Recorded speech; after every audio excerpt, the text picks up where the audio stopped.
आप सभी युवाओं को प्रभु यीशु मसीह के पवित्र नाम में आज के स्वतंत्रता दिवस के विशेष दिन पर मैं आप सभी को इस 75 वर्ष की वर्षगांठ को हम मना रहे हैं भारत देश की स्वतंत्रता का। आप सभी को मैं हार्दिक शुभकामनाएं देता हूं और विशेष रूप से आज सेंट पॉल चर्च के कैथेड्रल चर्च के युवाओं के द्वारा से रेवरेंड योशीदान के स्मृति में काफी सालों से हम इस कंपटीशन को सेलिब्रेट कर रहे हैं, सिंग सॉन्ग कंपटीशन को। इस प्रतियोगिता में भी आप सभी का हार्दिक अभिनंदन और हार्दिक स्वागत करते हैं। मेरे प्रियो, मैं विशेष धन्यवाद देता हूँ सेंट पॉल कैथेड्रल के युवा सभा के सेक्रेटरी को, भाई आशीष को, आशीष वागे को और उनके साथ पूरी टीम को, जिन्होंने एक सुंदर आयोजन फिर से करने के प्लान किया और मुझसे कहा कि एक संदेश दें, एक छोटा संदेश आप सबके लिए, युवाओं के लिए। ध्यान से सुनिएगा, परमेश्वर का वचन के साथ साथ जीवन की अपनी उपलब्धियों में, जीवन के इस दौड़ में, जीवन की चुनौतियों में हमें किस चीज की आवश्यकता पड़ती है। मेरे प्रियो, बाइबल कहती है इफिसियों की पुस्तक उसका 5वां अध्याय उसके 16वीं आयत में लिखा हुआ है, अवसर को बहुमूल्य समझो क्योंकि दिन बुरे हैं। और जिस समय पे हम जी रहे हैं, जिस समय पर हम अपने जिंदगी में संघर्ष कर रहे हैं, बहुत सी चीजें हैं जो टेक्नोलॉजी के माध्यम से अच्छी आती हैं और बहुत सी चीजें बुरी भी आती हैं।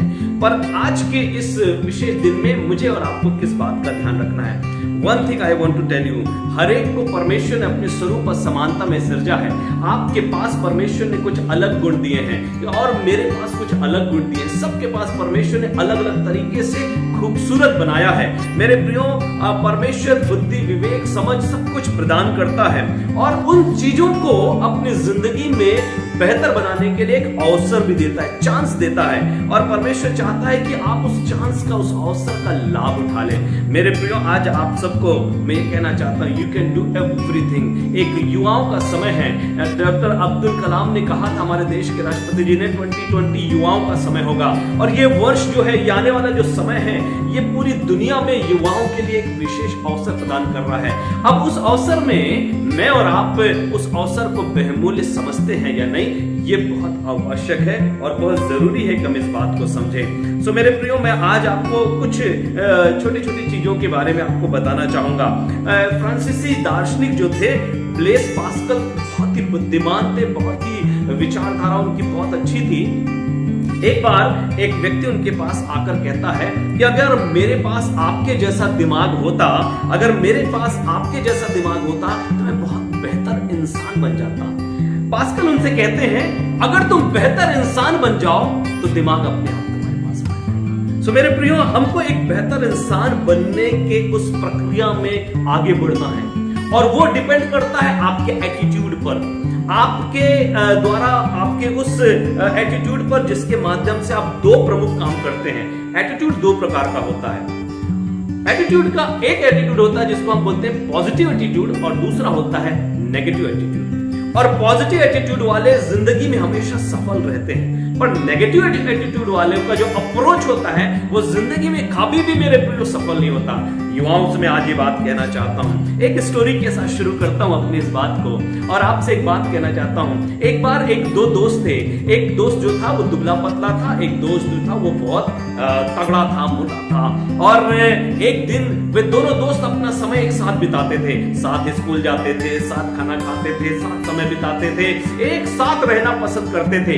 एक दिन जंगल में वे जंगल की ओर घूमने के लिए निकल गए और घूमते घूमते ऐसा हुआ कि एक सूखा कुआं उनको मिला। वे झांक रहे थे और जो मोटा वाला दोस्त था वो अचानक क्या होता है, वो कुएं में फिसल के गिर जाता है।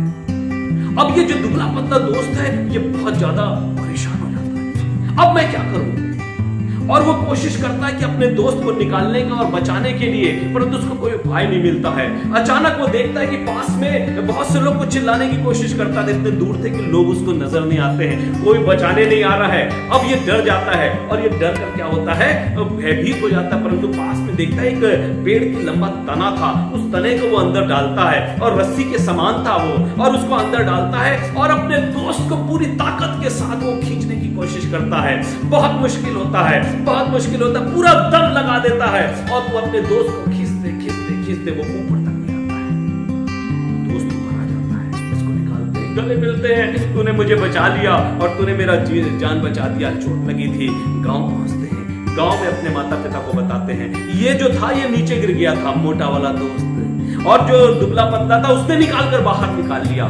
लोग बोलते हैं असंभव, हो ही नहीं सकता, हो ही नहीं सकता कि ये ऐसा कर सके, क्योंकि ये इतना कमजोर है कि ये इसको खींचकर ऊपर नहीं निकाल सकता। कोई उनकी स्टोरी पर विश्वास नहीं कर रहा था। गांव के चाचा करीम थे। चाचा करीम के पास सबके सब गांव के लोग पहुंचते हैं और उससे कहते हैं कि देखो ऐसी सी बात है। ये दोनों अपनी स्टोरी बताते हैं। चाचा बोलते हैं कि मैं तुम पर विश्वास कर सकता हूं, मुझे परंतु डिमॉन्स्ट्रेशन करना पड़ेगा। कुएं के पास पहुंचते हैं, जंगल के कुएं के पास, वहां जाकर दिखाते हैं कि हमने ऐसा ऐसा किया था। चाचा को और पूरे लोगों को जब ऐसा बताते हैं, वे लोग आश्चर्यचकित होते हैं। मेरे प्रियो, मालूम है कि वो जो छोटा दुबला पतला दोस्त था, उसने अपने मोटे ताजे दोस्त को क्यों खींच के निकाल लाया? क्योंकि उसके आसपास जो थे, ना बोलने वाले कोई नहीं थे। उसको ना बोलने वाले कोई नहीं थे। उसको कोई ये बोलने वाला नहीं था कि तुम नहीं कर सकते। तो मेरे प्रियो, युवाओं को मैं कहना चाहता हूं, यू कैन डू एवरीथिंग। आपके पास वो सामर्थ्य है, आपके पास बुद्धि है, आपके पास बल है, आपके पास टेक्नोलॉजी है और आपके पास अवसर है। उस अवसर का आप बहुमूल्यता के साथ उसका उपयोग करें। आज 5 बातें मैं बताना चाहूंगा कि पॉजिटिव और नेगेटिव एटीट्यूड में हमको और आपको इस्तेमाल जब पॉजिटिव एटीट्यूड का करना है तो कौन कौन सी बातें। एटीट्यूड मतलब आपका नजरिया कैसा है, उसको क्या, अगर आपका एटीट्यूड नेगेटिव है तो उसको बदलने की कोशिश करना है मेरे प्रियो। और बदलने के लिए 5 प्रमुख बातें मैं आज जल्दी से आपको बताता हूं। पहली बात, आपको जो करना है, अगर आपका एटीट्यूड नेगेटिव है, अगर आप नेगेटिव लोगों के साथ में रह रहे हैं तो आप ध्यान रखिए आप भी वैसे होते चले जाते हैं। इसके लिए सबसे पहली बात, अगर आपको पॉजिटिव एटीट्यूड का व्यक्ति बनना है तो आप एक बात ध्यान रखें, हमेशा दूसरों में अच्छाई खोजें। पहली बात, आपको हमेशा दूसरों में अच्छाई को खोजना है। कमियां ढूंढने वाले तो स्वर्ग में भी कमियां निकाल लेते हैं। 2000 साल हो गए परंतु यीशु मसीह में आज भी लोग कमियां ढूंढ रहे हैं। लोगों के आज एक आदत हो गई है, ये निराशावादी लोग होते हैं। But I want to tell you, be an optimist. आपको आशावादी बनना है। आपको अपने जीवन में दूसरों की तारीफ करना है, शांति की बातें कहना है, समृद्धि की बातें कहना है, आपको उसकी सफलता की बातें कहना है। लोगों को नेगेटिव बातों की जो आदत हो गई ना, आप उसमें अच्छाई खोजो मेरे प्रिय। जिस दिन मेरे युवा साथी अच्छाई खोजने लग जाएंगे, आपकी जिंदगी भी बदलेगी और दूसरों की भी जिंदगी बदलने लग जाएगी। एक बार एक शिकारी जो कि बहुत अच्छा शिकार करता था, चिड़िया पकड़ने के लिए उसने एक कुत्ता खरीद कर लेकर आया और उस कुत्ते की खासियत ये थी कि वो जो था वो पानी के ऊपर भी दौड़ लेता था, चल सकता था। एक दिन उसके दोस्तों को जब उसने बताया कि एक बहुत ही जबरदस्त मैंने डॉग खरीदा है, तो उसके लोगों ने विश्वास नहीं किया, बोले डिमॉन्स्ट्रेट करके बताओ। वे तालाब के पास पहुंचे, उसने वहां पर बैठे हुए, तालाब के बीच में बैठे हुए बतख को उसने मारा। बतख जो थी वो पानी में फड़फड़ाने लगी। उसने अपने डॉग को बोला कि जाकर लेकर आओ। उसका डॉग दौड़ते दौड़ते गया और जाकर उसको उठा के लाया। उसके मित्र ने, उस शिकारी ने बोला, बताओ मित्रों, क्या बढ़िया मेरा कुत्ता है। बोले एक बात तो है, तुम्हारा कुत्ता तो तैरना नहीं जानता। इतना अच्छा और इतना बेहतर कुत्ता जिसके अंदर काबिलियत है, जिसके अंदर स्किल है, कुछ अलग है, स्पेशल है, परंतु उस दोस्त ने उसकी कमी की ओर ही देखा। आज दुनिया में आपको ऐसे लोग मिलेंगे, ऐसे ही काम करेंगे जो आपकी कमी को और आपकी गलती को निकालने के लिए प्रयास रहते हैं। दूसरा काम जो आपको करना है और वो है हर काम फौरन करिए, तत्काल अपने उस काम को कंप्लीट करिए। तुलसीदास जी ने बोला ना, काल करे सो आज कर, आज करे सो अब, पल में पल रहे होएगा, बहुरी करेगा कब। महामारी का समय है, तकलीफ का समय है, बहुत से लोग बहुत कुछ करना चाहते थे परंतु वे दुनिया से चले गए क्योंकि उनके पास करने का अवसर था। आज अपने करना है ना। आज आपको और हमको वर्तमान में जिए, बाद में नहीं। हमको आज में जीना है। आपकी जिंदगी का रीटेक नहीं होता मेरे प्रियो, आपकी जिंदगी का कभी भी रीटेक नहीं होगा। फिल्मों में रीटेक का अवसर रहता है, आपके पास एक बार अवसर आया है। आपके पास जो आपका दर्शन है, आपका विजन है, उसको पूरा करने के लिए तत्काल उसको करने की आदत डालें।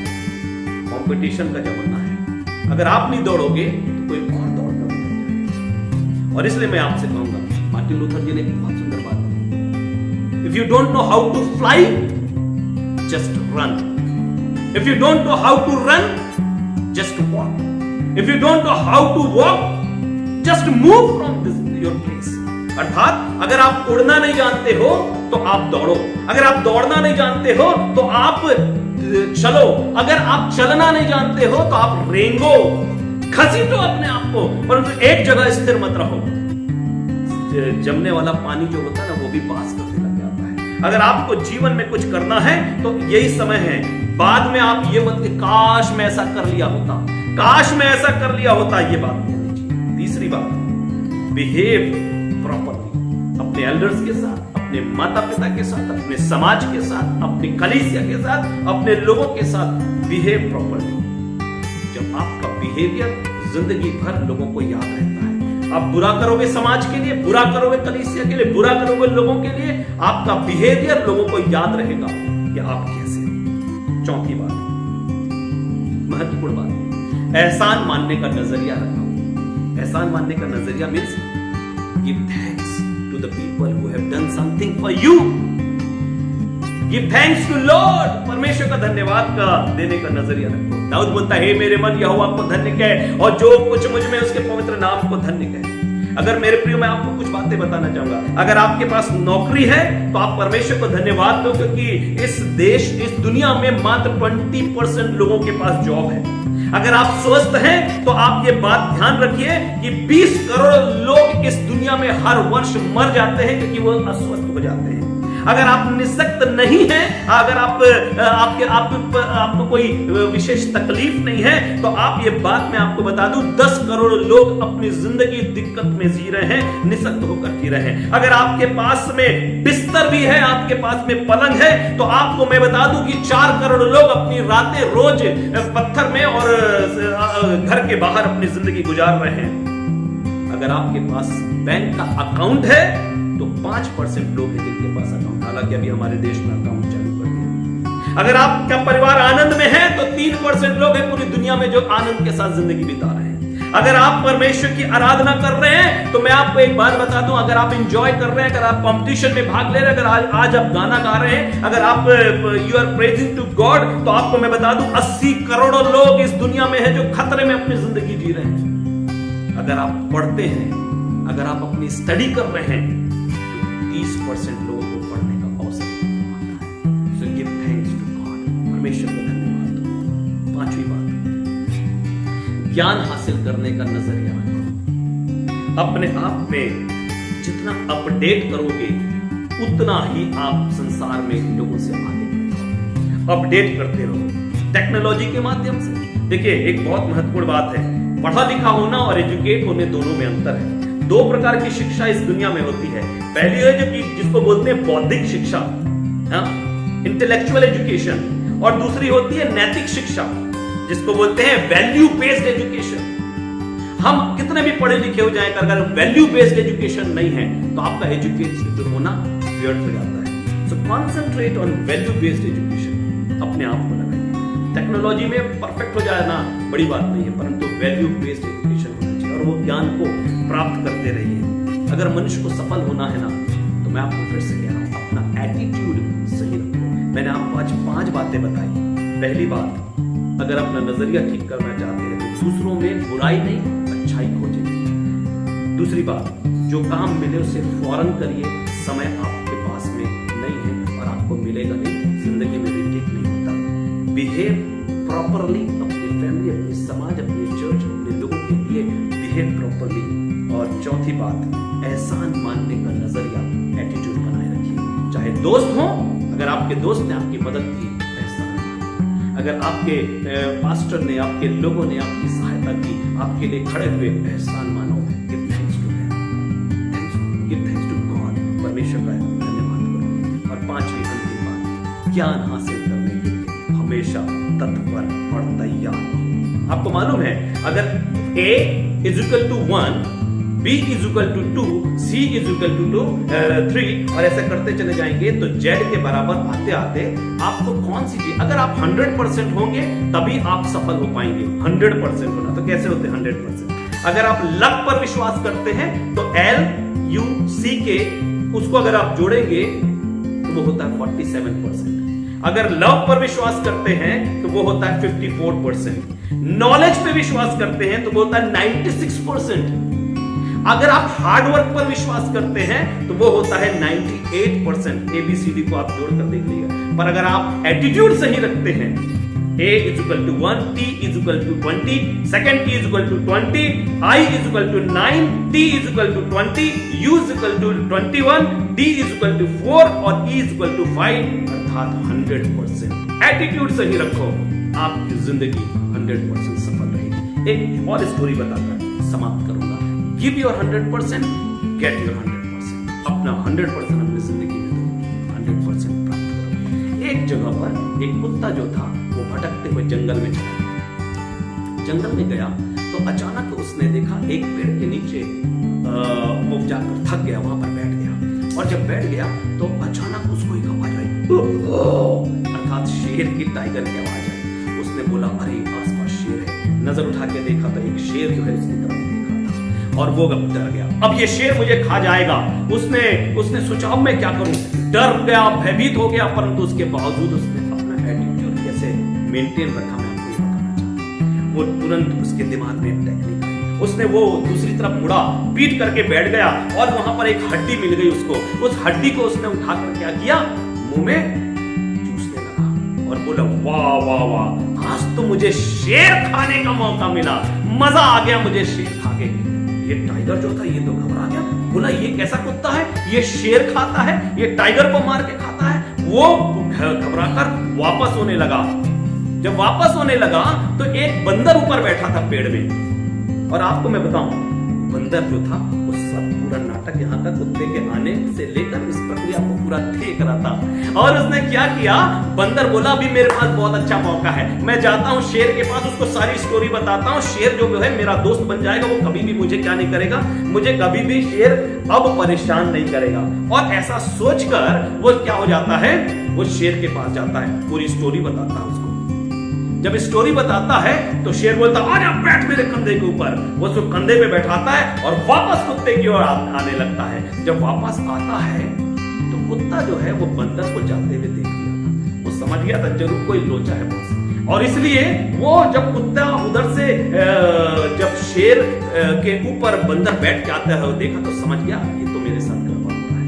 वो वापस टेक्निक लगाया, दिमाग लगाया, वापस मुड़कर बैठ गया और वो फिर से एक हड्डी को मुंह में ले लिया और पकड़कर बोलता है अरे आज तो शेर खाने में मजा आ गया, ये मेरा दोस्त बंदर कहाँ है जिसको मैं अभी शेर को लाने बोला था कि उसको बेवकूफ बना के वापस लेकर आना। आज वो अगर आ गया है तो मजा आ जाए। शेर डर गया, बोले बंदर मेरे को बेवकूफ बना दिया और उसको पटका और वहां से भागा। मेरे प्रियो, आपका एटीट्यूड आपको मुसीबत में भी हमेशा, अक्सर, हमेशा आपको सफलता देगा, आपके डर को दूर करेगा, आपको जिंदगी में सफल करेगा। उसको याद करें, यानी कि हर आपके आसपास बंदर बहुत मिलेंगे ऊपर बैठे जो आपकी जिंदगी में हमेशा गड़बड़ी पैदा करेंगे। उन बंदरों से नहीं डरना है, आपको उन बंदरों से सावधान रहना है। अभी व्हाट्सएप में, सोशल मीडिया में बहुत से बंदर हैं जो लिखते रहेंगे आपकी विरोध, उनसे डरने की जरूरत नहीं। गॉड इज विद यू, परमेश्वर आपके साथ है। अवसर को बहुमूल्य समझो, उन बंदरों से मत डरो। अवसर को बहुमूल्य समझो क्योंकि दिन बुरे हैं, परंतु आपको सफल होने के लिए अपना एटीट्यूड आपके समाज के लिए, आपके परिवार के लिए, आपके लोगों के लिए और अपनी जिंदगी के लिए बेहतर बनाए रखिए। God bless you. एक बार फिर से सेंट पॉल की पूरी कलीसिया को, युवा सभा को और आज के इस कार्यक्रम में आप सबको मैं शुभकामनाएं देता हूं और ये संदेश जो है आपके जीवन को बदल जाए, मैं ऐसी प्रार्थना करता हूं। यीशु मसीह के नाम से मैं प्रार्थना करता हूं, हर एक जो इसमें शामिल है, हर एक परिवार जो इसको देख रहा, हर एक जवान जो इसको देख रहे हैं, यीशु के नाम से वे आशीषित होने पाए, उनके जीवन की समस्याएं दूर होने पाए, उनका एटीट्यूड बेहतर होने पाए और वो जीवन में हमेशा सफल रहे। और ये युवा जो हमारे डायसिस के, हमारी कलीसिया के हैं, वे जिंदगी की हर एक उत्तम और उत्तम ऊंचाइयों पर पहुंच सके और आपकी मदद कर सके। यीशु मसीह के नाम से मैं सबके लिए आशीष मांगता हूं, प्रार्थना यीशु के नाम से मांगता हूं, आमीन। मैं डायसिस की ओर से आप सभी युवाओं को, पूरे कार्यक्रम को यीशु मसीह के नाम से शुभकामनाएं देता हूं। गॉड ब्लेस यू और एक बार फिर से हैप्पी इंडिपेंडेंस डे। बोलो यीशु मसीह की जय, बोलो यीशु मसीह की जय। प्रभु आपको आशीष